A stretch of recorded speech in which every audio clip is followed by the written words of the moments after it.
Hello, I'm James. Hi, this is DJ. Hello, I'm Simon. Hello, I'm Gordon. And you're listening to the 4D Plus podcast.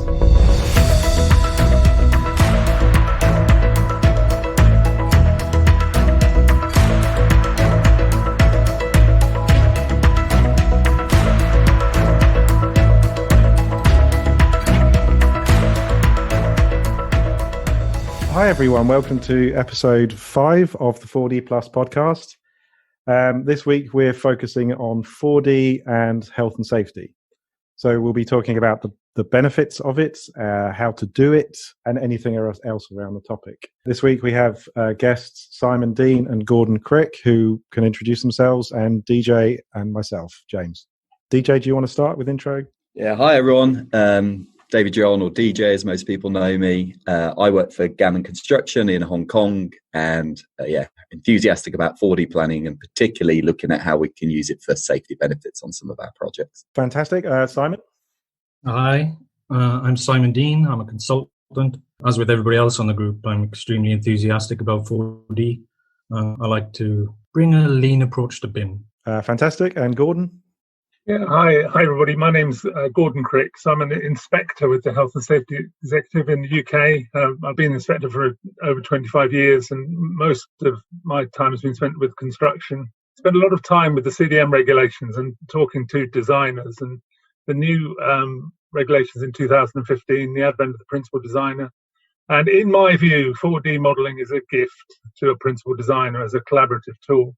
So I'm really pleased to be here on this podcast and able to put in a few thoughts, hopefully. Fantastic. So maybe we start with some simple questions. How does 4D benefit health and safety management? What are some key benefits? Yeah, so for me, I think it's got two places. One is communicating how you're going to construct to the team so they're better informed. So they don't go into the field blind and they can see what's happening in the areas that they're working and also around them and what's going to happen on that day or within that week, whatever that might be. But then secondly, I think it's really good for bringing the team together to actually make decisions in a safer way with safety in mind. So not just once a decision's been made and telling people what's going to happen and then them being aware of what's going to happen around them, but actually bringing people together and actually saying, how can we build this safer? And whatever that might be, bringing in the logistics, some of the plant and equipment, talking with your supply chain and senior management, whoever that might be. But yeah, just having that level of transparency and looking ahead. Yeah, I would say a couple of things. I agree first with DJ, but 4D is visually intuitive, but you can make sense of what you're seeing as a visualization aid. Unlike PowerPoints or PDFs or Gantt charts, we see in a simulation of the plan. And another benefit of 4D is we can test that plan, so we can compare metrics within that. It's visually intuitive data, but with the benefit of real metrics. Yeah, I mean, a lot of my thinking is around this idea of foreseeability. So it's a very fundamental duty for any designer and planner to foresee risk in construction. And I think bringing together these elements of the program, the resources, the activities you need to do the job with the design itself. One set of risks arises when people consider how to do work in sequences or work needs to be done simultaneously, work that depends on something else. And in all these areas, interfaces, particularly where different teams are involved, this is where risk arises. So the ability to digitally model and run through a sequence of work activities, identify the risks in advance is a gift. I've been involved in one or two accidents where we've done it in reverse. We've reconstructed a serious accident for a courtroom proceedings. And there you're trying to get a lay jury of people who don't understand construction to understand some really complicated technical principles. And reconstructions work very well for that. Well, how much better to use the models to foresee the risks before they happen and iron them out and communicate that forward. So I think this is a really powerful tool in helping people to foresee better and more accurately where risks can arise. So there's a case for using 4D more than just construction.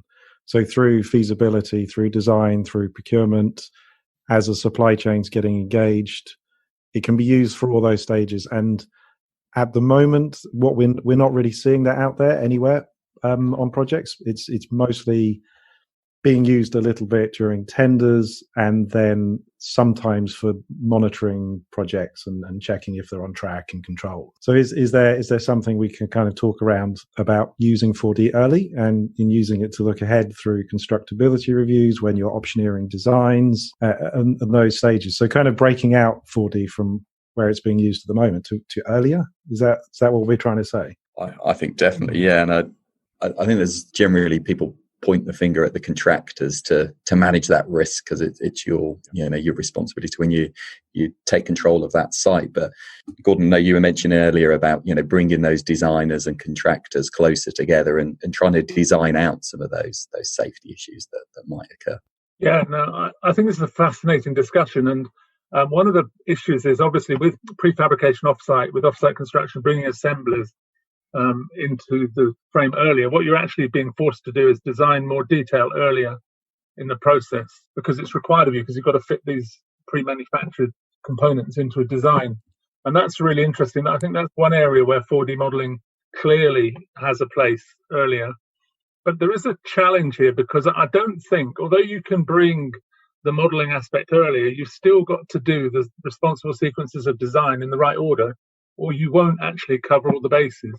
And I think the industry has yet to, my point from a perspective from the HSE's point of view, is I'm yet to be taught by the industry in a way, by the best architects or design houses, how 4D modeling is best used really early on. When you're just talking about spatial models, when you're talking about blocks, space in blocks, or you're talking about modeling exclusion zones or logistics, how is it best used? And I think there is untapped potential here. Yeah, well, actually, I think that's a big role of our group, isn't it, James, to try and share the possibilities as to and we need to really work on the health and safety side. Yeah, something Gordon said there struck a chord, is certainly with the construction industry, and I'm happy to be challenged here, is we go about our work with these kind of conditioned norms. We become so used to the ways we work in that we fail to notice any kind of abnormalities in the way we work, anything odd in the way we work. And I think something like 4D can challenge that, or can begin to challenge that. I'm just looking at a couple of HSE stats around health and safety, and we got to think of who our customers are. It's the operatives doing the work. And so what can we do to support those operatives doing the work? And when we look at the health and safety around that, there's a stat from HSE 2018 saying 58,000 work-related cases of injury. Well, that's astounding. And then, talking about condition norms, let's try and do something differently or better. And another health and safety stat relating to the construction industry that absolutely amazes me is the 82,000 work-related ill health cases, of which 62% are musculoskeletal disorders and 25% are stress, depression, or anxiety. And so we have to think differently. And I genuinely believe 4D can contribute to improving those statistics. And so if we have a 4D simulation of the works in a visually intuitive 4D model, it gives us the opportunity to ask the right questions. And I know, DJ, I listened to a presentation of yours last week, and you mentioned that in one hour session, something like 100 questions were raised in that session, which is fantastic, because it could be 100 opportunities to remove blockers. And so if we kind of try and think differently, these 4D workshops, we could say, is the operative putting him or herself at risk here by perhaps poor posture, for example? And this is something that I've looked into, and I've used 4D to highlight these issues. And And it works. It works. We've used 4D to help the site operatives improve their own work, and the outcomes of which are, it's better posture, and long term that's going to reduce these, I hope, the musculoskeletal disorders. I was just going to ask DJ the question, and if you, DJ, could you go over the whole? You set up a review meeting, called it a safety review meeting, and yet you had a 4D model on screen. So you kind of blindsided you come into the room. You said, "Hey, let's have a safety review," and then you started talking through sequences, and you had a model up on screen, and everyone engaged. Yeah, so they weren't expecting to see a 4D model in the meeting, to be honest, that wasn't really attacked. That wasn't that premeditated. It was just. But now I think about it, like the level of engagement, and like it was a bit of a look of surprise, but how people got involved without, being mentally prepared for it was brilliant. Like I said, over 100 questions in an hour. You had people, it was on a projector, you had people standing up, you had people pointing. We were looking at safety barrier layouts. We were looking at positions of spider cranes. We were looking at cabling, the angles on the cabling and the swing of the machine. And, this is a team that had only really been taught 4D in a month through a few different sessions and then taken it on board themselves. These weren't master 4D modelers, but the engagement and the from the team was absolutely fantastic. And I was amazed, and I was really happy with actually how that came about. Which is very similar to the work that we did 8 years ago on Moorgate Shaft, the Gordon that we've talked about before, where we had a model up on screen. We had tower crane driver invited into that meeting, safety manager in that meeting, engineers, etc. And it just becomes a process of, well, we can do this more efficiently. We don't need those temporary works. We can let the permanent works do the work. And then suddenly we don't have confined spaces, overhead working, congested team. And you do that hazard awareness, hazard identification, hazard management, and then everyone's lined up. And you've talked about that process before. I think the 4D allows that to happen. It does. And I think some of the most powerful stories I've heard is actually when people from a non-design background, workers, effectively operators, machine operators, and skilled specialists get involved with, being able to see models and visualize themselves in those situations. They come in with really powerful insights and say, well, actually, I can tell you a better way of doing that. And nobody in that room has got the experience of the operator working in those circumstances. And it's really a bit crazy that we don't take more account of those perspectives because they are unique. Some of these guys have worked 30, 40 years on machines, on site in the industry, and hardly been exposed to being asked questions about, and how could we do this better? We hire hands in construction, but we should hire brains equally, and we should engage them. And 4D modeling is a way of engaging, I think, experience in a really powerful way. But I also wanted to just pick up on this health issue that Simon raised, because this is critical, I think, and to emphasize point again. 4D modeling can be so valuable around health, but if you think about something like dust, transient thing created by work activities, it's not traditionally modeled, but it's like, how do you do that? Noise, again, it happens with activities in sequences of work. That would be quite revolutionary to actually begin to simulate noise levels in a 4D model. But these things are possible, and you kind of think, well, the 3D model doesn't do that. The 3D model sits there as a static visualization, and that takes us so far in our appreciation of communication of risk. But I think the moment you add, this dimension of time, you add really much more powerful opportunities to identify and foresee risk going forward. Yeah, particularly, and building on that, Gordon, I think with 4D, to a point, we get a bit hung up on that everything's got to be graphically represented. in one of the podcasts, we talk about disputes and like labor productivity and stuff like that. And there's a lot of data that you can still attach to time elements and visualize in that environment. And I've never thought of that, similarly with noise. If you're looking at how many, I don't know, piling rigs you've got in a certain area or something like that, at what points in time, based on your, I don't know, your previous records or noise records or something like that, what will that exposure be in that area? And okay, do we stagger it or whatever those mitigation actions? I never thought about that. And you can definitely get that data in there. So at specific points in time, you can have a visual cue as to what the site looks like, and then, what data corresponds to that as well.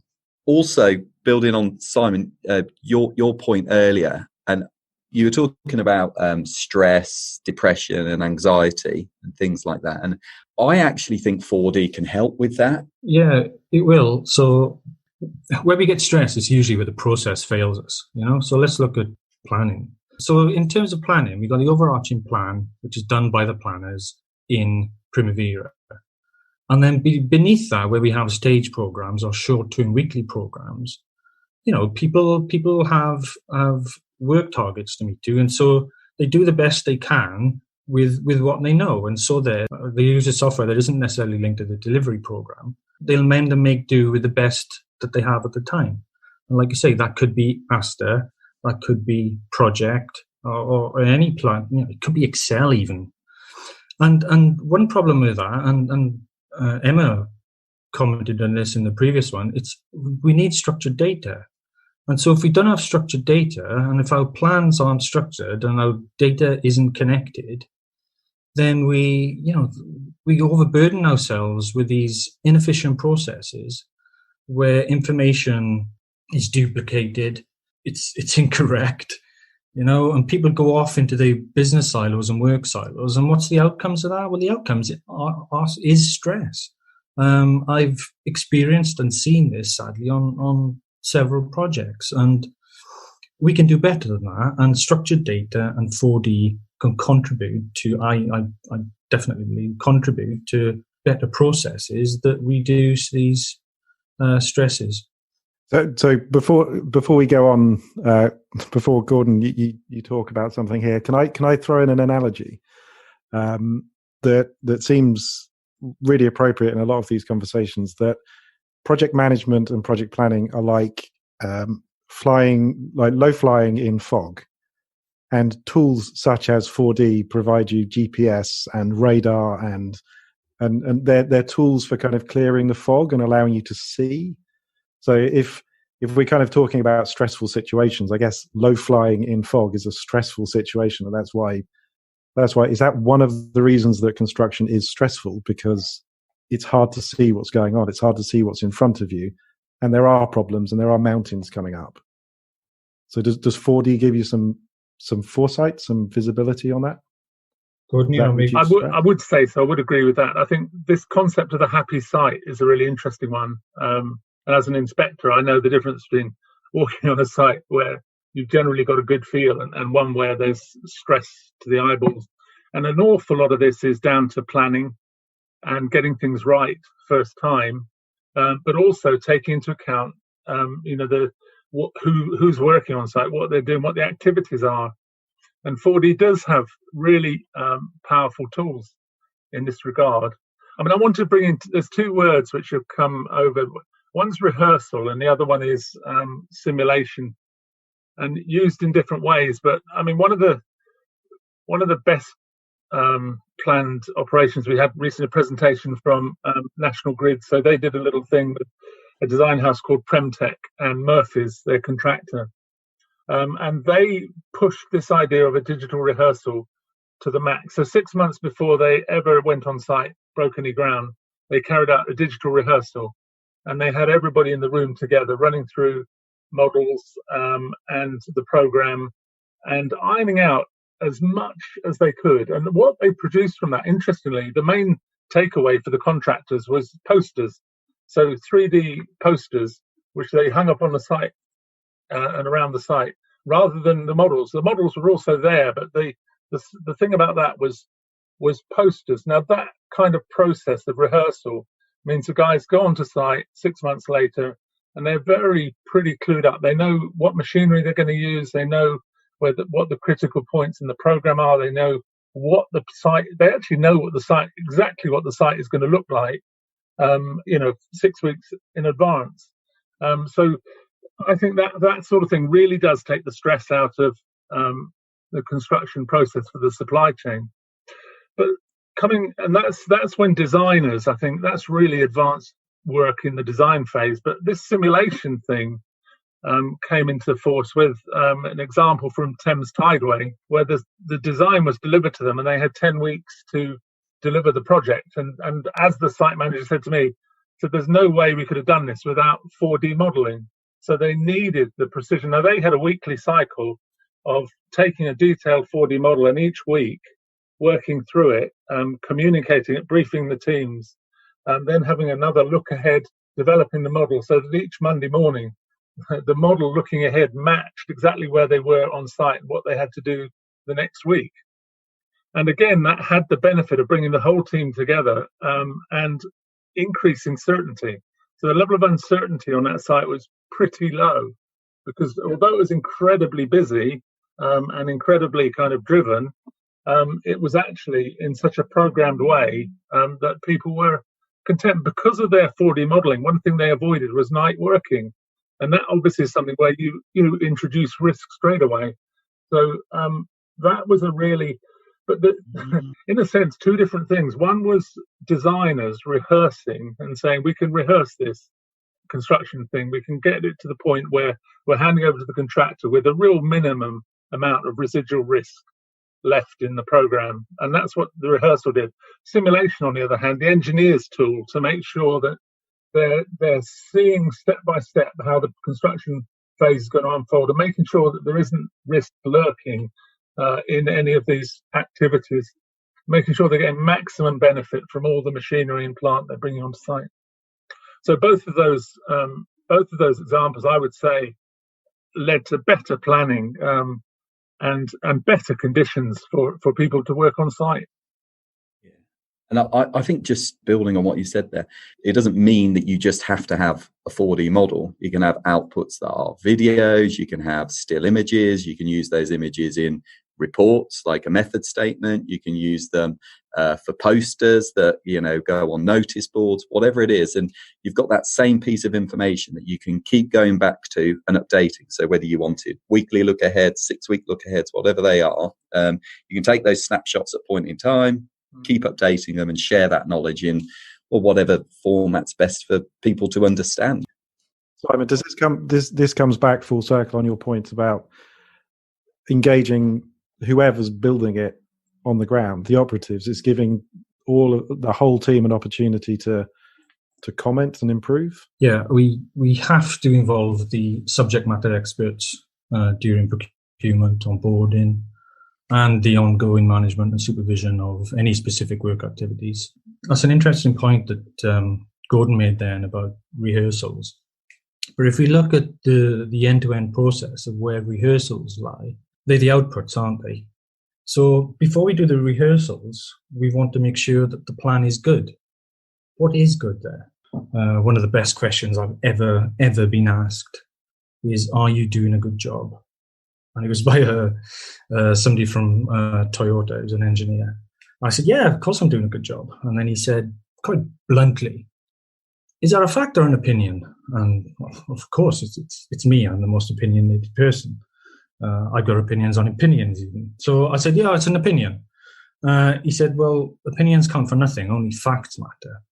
And it really struck a chord with me. It really struck a chord to the point where I think of this thing every day now. Am I doing a good job? What facts do I have to determine whether I'm doing a good job? So before we get to rehearsals then, we need some facts. Not only does the plan work, is it a good plan? Do we have the facts to demonstrate that this is a good plan? And so if we need metrics, we need to compare them against something. So again, we have to have this standardized approach. So, and to compare them against things, you say, what's the current situation? What are we doing now? What metrics do we have now to demonstrate the way we work? whether it's efficient or not. And then we use 4D. We can have a new set of metrics to compare against the current metrics to demonstrate efficiencies. So 4D is a superb opportunity to map the plan, visualize the plan, and then test to see if the plan is efficient by measuring the non-value added activities. I kind of feel we're only scratching the surface with 4D, and yeah, I just think we need to stop being blinded by tradition and try something different. And I wonder whether health and safety is the driver of that through the removal of non-value added activities. Yeah, I think that's a really good point. And not just reducing them, but even just identifying them, because some you have all these disparate bits of information, and sometimes those activities don't even get picked up. I think Gordon mentioned earlier about off-site manufacturing and things like that, but which is great, and I think it's great for productivity. It's great for safety if it's considered properly. But there'll be little things like, well, does that module fit on the back of a truck that people may not have considered from a logistics point of view? And then it's like, and then the question might get asked, and it's like, oh, okay, that doesn't fit on. So we got to cut it in half. Okay, let's cut it in half to transport it. But where are we going to reassemble that? How are we going to get that back into position? And then you've got all those wasteful activities that hopefully, if you're early enough in design, you'd say, okay, let's just make it a little bit shorter and smaller, or have two of them that can be installed properly, and plan that right. So yeah, help identify it as well as optimize how we can reduce them once we're up and running on the project. Yeah, we had a trailer of materials delivered to site, and the first activity was to take the materials off park the trailer up, take the materials off the trailer and lay them down into the work area. I kind of think, well, that's not contributing to getting the job built.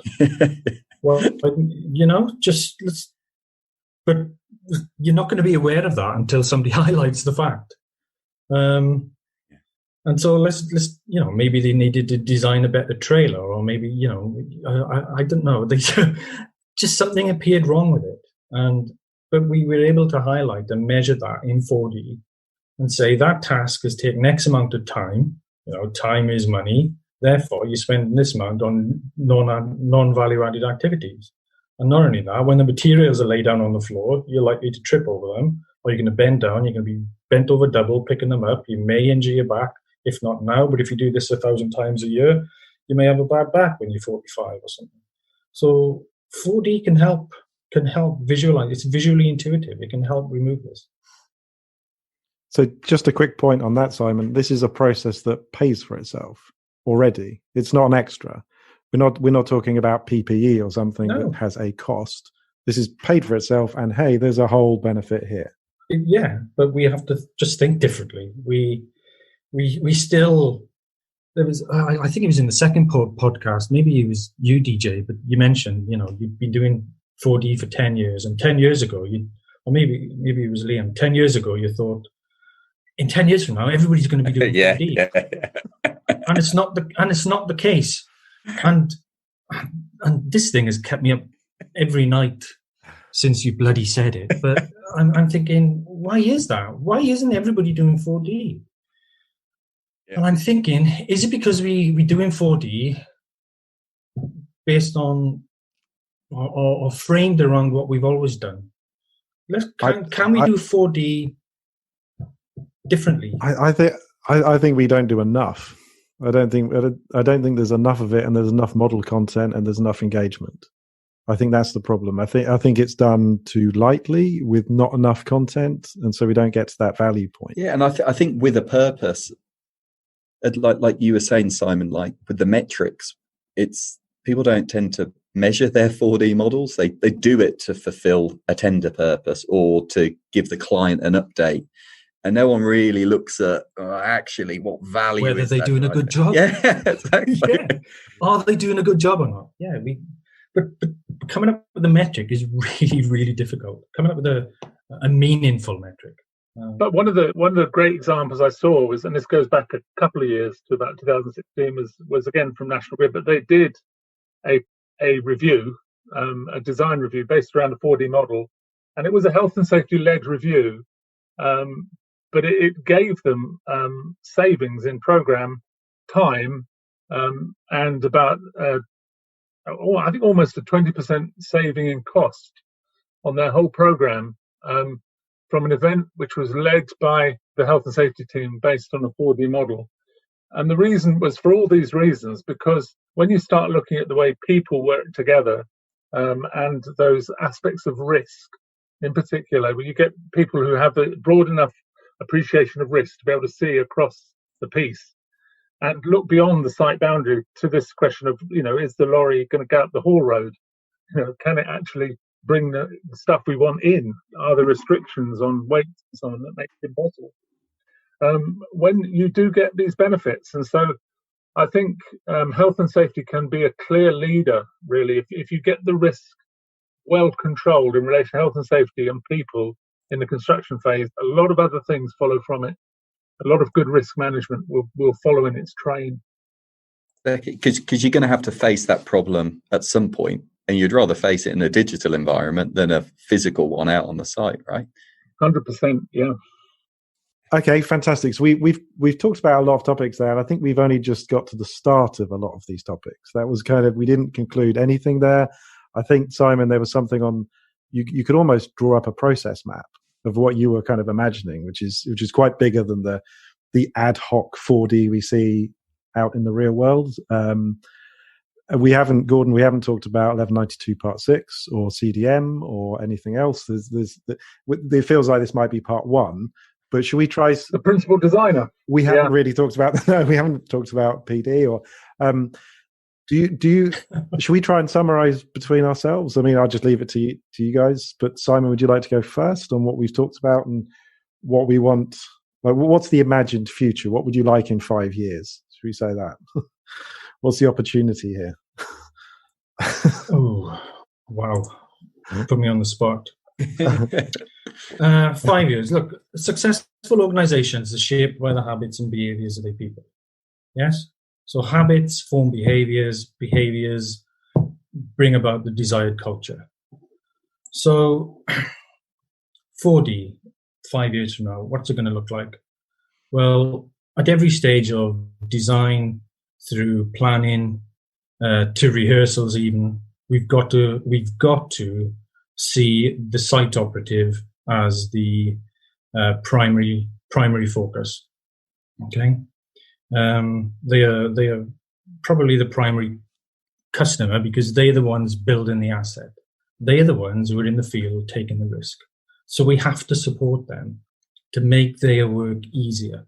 We need standards. We can't do anything without standards. So we need a standardized approach. And then we need to teach that. So new people on the project, grads, they have to be taught the new standards.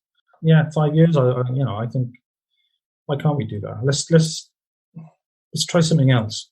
Yeah.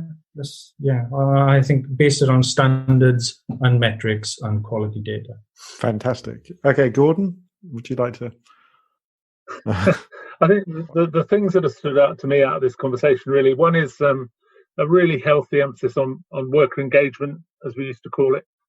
And this is architects are workers, managing directors are workers. Do you know what I mean? But you getting the right people around models at the right time with the right abilities to spot the risks that you're talking about is absolutely key. And I think this may be a way of democratizing safety, making the 4D model part of everybody's life, giving them the opportunity to contribute and plan in a dynamic new way. So I think that was really important. I think we talked about risk controls and the emphasis on health, the potential for health. So this is an area I think which is really healthy. And then purposes of 4D and the connections with efficiency, lean construction, Simon's whole strong argument, I think, shows how health and safety is part of a bigger picture, contributes to a wider picture. And certainly I think if we can get the health and safety right, if we can use the models to pick up the risk that's lurking, in our processes and our work activities, and iron out those risks, then I think that's a thoroughly good thing. And I think there are areas, as James has said, there's whole areas we haven't explored yet, which are vital, and around the issue of collaboration and the use of models by the principal designer is, I think, an area we need to do more on and explore. So that would be my closing comment, I think. That's a great summary. I'd kind of add it's quite interesting. We haven't talked about tools or technology at all here. We've only talked about behavior and processes, which is good, I guess. So maybe there's a part two. We didn't name any solution providers, but we all know that they exist out there. We all know that there are 4D solutions. There are safety solutions, safety technology solutions that are out there. So maybe that's a part two. Definitely. Delighted to. Thanks. Okay, fantastic. Well, thank you again, Simon, Gordon, for joining us. We'll be back. We'll be back soon.